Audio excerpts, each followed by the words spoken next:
ناظرین، آج دنیا میں جو حالات ہیں اس سے یہ اندازہ لگانا مشکل نہیں ہے. بہت سے تجزیہ کار کہہ رہے ہیں کہ ایک نئی سرد جنگ کا آغاز ہو گیا. نہ صرف ایک نئی سرد جنگ کا، ایک نیوکلیئر جنگ کے بادل بھی یورپ پہ منڈلا رہے ہیں، اور اس حوالے سے رشین پریزیڈنٹ کی سٹیٹمنٹس، یورپین لیڈرز کی سٹیٹمنٹ، امریکی صدر کی سٹیٹمنٹس بڑی واضح ہیں. لیکن اگر ہم اپنے ملک کے پاکستان کے حالات دیکھیں تو یہاں پہ بالکل وہ مثال صادر آتی ہے کہ جب روم جل رہا تھا تو نیرو بانسری بجا رہا تھا. یا مختلف ہر کوئی اپنی اپنی ریلیونس کے لیے کوئی لانگ مارچ کر رہا ہے، کوئی ملاقاتیں کر رہا ہے، اور پاکستان کے گرد اس وقت جو خطرات منڈلا رہے ہیں، ایک پراکسی جنگ دنیا دوبارہ سے جو بلاکس میں بٹ رہی ہے، اس پہ پاکستان کے کیا اثرات ہوں گے؟ کیا پاکستان میں بھی لا اینڈ آرڈر سچویشن دوبارہ سے ایک طرح سے کریٹ کی جائے گی؟ بلوچستان، اس میں آلریڈی ہمیں اس کے کچھ سائنس نظر آ رہے ہیں. اس کو روکنے کے لیے ہم نے کیا کرنا ہے؟ آج اسلام آباد میں بیسڈ 22 ممالک کے سفیر اور یورپین یونین کے ریپرزنٹیٹو جو یونین جنرل اسمبلی کا اجلاس ہو رہا ہے، اس میں انہوں نے کہا ہے کہ پاکستان رشیا کو کنڈیم کرے. اب پاکستان اس حوالے سے کیا فیصلہ کرتا ہے؟ حال ہی میں وزیر اعظم عمران خان روس گئے تھے، رشین پریزیڈنٹ سے ملاقات کی. کیا جس طرح وزیر اعظم کہتے ہیں کہ ہمیں آزاد فورن پالیسی لے کے چلنی ہے، کیا پاکستان اب یورپین یونین امریکہ کے ساتھ کھڑا ہوگا، روس اور چین کے ساتھ کھڑا ہوگا، یا کہ اس معاملے پہ ایبسٹین کرے گا؟ یہ بڑے سوالات ہیں. لیکن ایک پیٹرن جو نظر آ رہا ہے جس کے ناظرین اثرات پاکستان پہ بھی آئیں گے، جو سینکشنز کا ٹول ہے وہ پاکستان کے خلاف پیٹو کی شکل میں بھی استعمال ہوتا رہا ہے، آئی ایم ایف کے ذریعے بھی آرم ٹوسٹنگ کی جاتی رہی ہے. اور اب جو سوال بڑا پیدا ہوا ہے کہ جب banking assets foreign reserves Russia کے فریز کر دیے گئے، سوئفٹ بینکنگ سسٹم سے نکال دیا گیا ہے، تو کیا دنیا میں آزاد فارن پالیسی بنانے کے لیے ایک الگ سوئفٹ سسٹم بھی بنانا ہوگا؟ اور یوکرین میں ہمیں جو حالات نظر آ رہے ہیں، اس پہ امریکہ کی سابق secretary of state Hillary Clinton نے اس کا موازنہ کیا کہ افغانستان میں بھی انسرجنسی کو امریکہ نے سپورٹ کیا روس کے خلاف، یوکرین میں بھی انسرجنسی کو باقاعدہ طور پہ سپورٹ کرنے، کیسے ہتھیار دے کے. ہلری کلنٹن کو سنیں، اور اس کے بعد جو بڑا سوال ہے کہ کیا وہی امریکی ہتھیار پاکستان میں مل رہے ہیں؟ ہلری کلنٹن نے کیا کہا، آئیے دیکھتے ہیں. But remember, the Russians invaded Afghanistan back in 1980. And although no country went in, they certainly had a lot of countries supplying arms and advice and even some advisors to those who were recruited to fight Russia. It didn't end well for the Russians.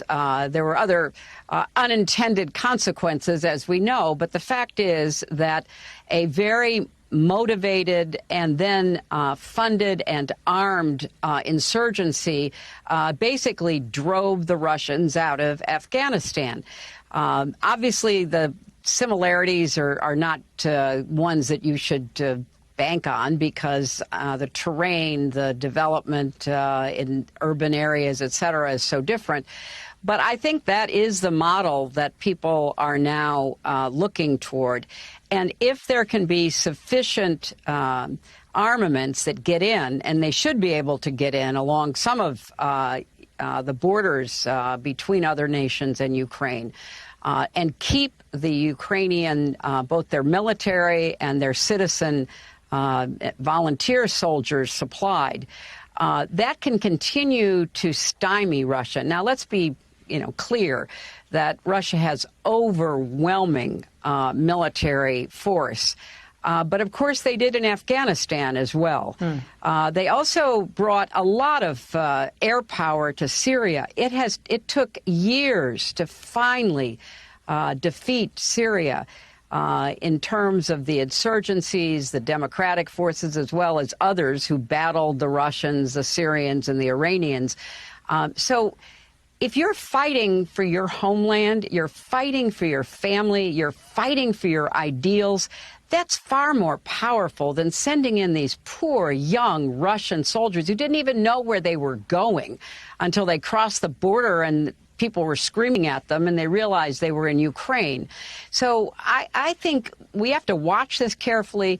We have to provide sufficient military armaments for the Ukraine military and volunteers, and we have to keep tightening the screws. جی ناظرین، آپ نے سنا، insurgency کو Ukraine میں support کرنے کے لیے ہتھیار پرووائڈ کرنے ہیں. ہم ناظرین جب پنجگور میں گئے، بلوچستان، جہاں ہمارے ایف سی کے جوانوں پہ حملہ ہوا, ہمارے 6-7 ایف سی کے جوان شہید بھی ہوئے, وہاں پہ جو ویپنز ملے, جو اسلحہ برآمد ہوا, اس پہ تمام امریکن سگنیچرز تھے. جو بڑا سوال اس حوالے سے کہ کیا آلریڈی یہ پلاننگ کر لی گئی ہے کہ پاکستان کو کہاں رکھنا ہے اور پاکستان میں law and order situation create کرنی ہے, اور بلوچستان میں بھی اسی طرح سے حالات کریٹ کرنے ہیں جس طرح یوکرین اور افغانستان کی ہلری کلنٹن مثال دے رہی تھی, اور بلوچستان میں برآمد کیا ہوتا خاص طور پہ پنجگور میں, آئیے دیکھتے ہیں. افغانستان سے جب امریکی افواج گئیں تو یہ کہا جا رہا تھا کہ بہت سا اسلحہ وہاں پہ چھوڑ کے گئے. یہ والا تمام اسلحہ جو ہے, جب ان پہ بلکہ بار کوڈ بھی ان کے اگر نکال کے دیکھا جائے تو اس میں ہمیں یہ پتہ لگتا ہے کہ یہ امریکی اسلحہ ہے. اور موسٹلی جو امریکہ اسلحہ افغانستان میں چھوڑ کے گیا, جب ہم نے انسپیکٹر جنرل فار افغانستان کی رپورٹس دیکھیں تو اس میں پتہ لگا کہ پچھلے سال بہت سارا لیٹسٹ اسلحہ افغانستان آیا تھا.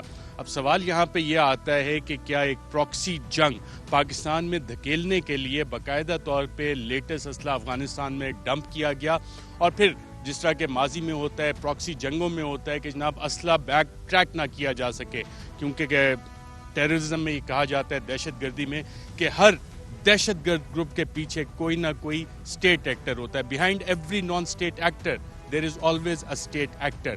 تو یہ جو اسلحہ ہے جو افغانستان میں چھوڑا گیا اور لیٹسٹ اسلحہ وہاں پہ چھوڑا گیا, کیا وہ اس لیے چھوڑا گیا کہ پاکستان کو نیا میدان جنگ بنایا جائے اس گلوبل وار کا, جس میں ایک طرف چین, ایک طرف رشیا اور امریکی انٹرسٹ یہاں پہ. نائٹ ویژن گوگل یہ تھرمل امیجنگ بھی لیتی ہے, اور کم از کم اس ایک کی جو مارکیٹ میں قیمت ہے وہ 3.5 لاکھ 4 لاکھ روپیہ ہے. اب ایک دہشت گرد کے پاس اگر یہ 3.5 لاکھ کی یہ والی نائٹ ویژن گوگل ہے, صرف اس اسلحے کا دکھائیں کہ ناظرین یہ اسلحہ ہے کیا. یہ property of U S government, M16 rifles, calibre بھی اس میں باقاعدہ طور پہ دیا گیا, property of U S government. اگر آپ صرف یہ اسلحہ دیکھیں تو اس کا اوریجن آپ پوچھیں گے کہاں سے, بڑے آرام سے ٹریک کور ہو جاتے ہیں کہ جناب یہ اسلحہ تو افغانستان سے آ رہا ہے, افغانستان سے امریکہ بھاگ گیا اور اسلحہ پیچھے چھوڑ گیا. یہ اسلحہ استعمال کہاں ہونا ہے, یہ اسلحہ پاکستان میں استعمال ہو رہا ہے, اور یہ اس کے ایویڈنسز ہیں.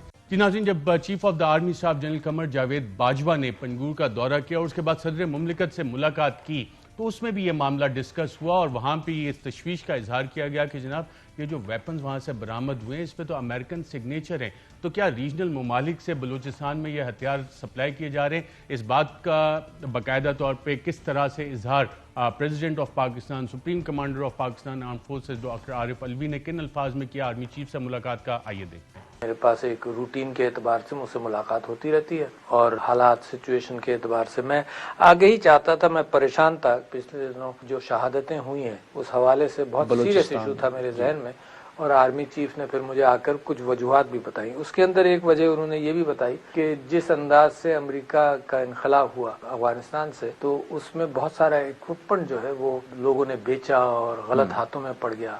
اس میں نائٹ ویژن گاگلز کی انہوں نے مثال دی, مثال کے طور پر ان گنز کی مثال دی جو ہماری فوج کے پاس نہیں ہے, امریکن ٹروپس کے پاس تھیں.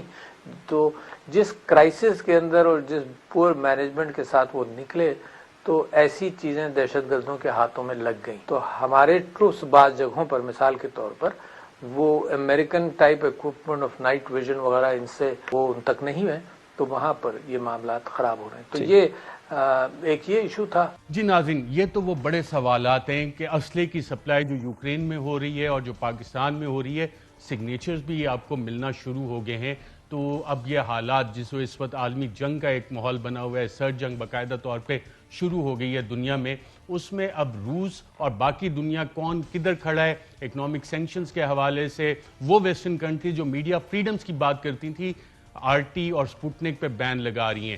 سوشل میڈیا جو امریکن کمپنیز ہیں ان کا رشیا کے خلاف اقدامات سامنے آئے ہیں, بینکنگ سسٹم کے حوالے سے سامنے آئے, اور اس سے بڑھ کر ایک نیوکلیئر وار کا بھی ذکر ہو رہا ہے. اہم ترین خبریں اب ایک کلک کی دوری پر. ہر لمحہ باخبر رہنے کے لیے سبسکرائب کریں ہمارا YouTube چینل. اپنے موبائل فون سے ملکی اور بین الاقوامی اہم خبروں تک رسائی کے لیے ڈاؤن لوڈ کیجیے موبائل ایپ. باموثوق ذرائع سے مصدقہ خبروں, تجزیوں اور تبصروں سے مستفید ہونے کے لیے وزٹ کیجیے پاکستان کی سب سے بڑی نیوز ویب سائٹ.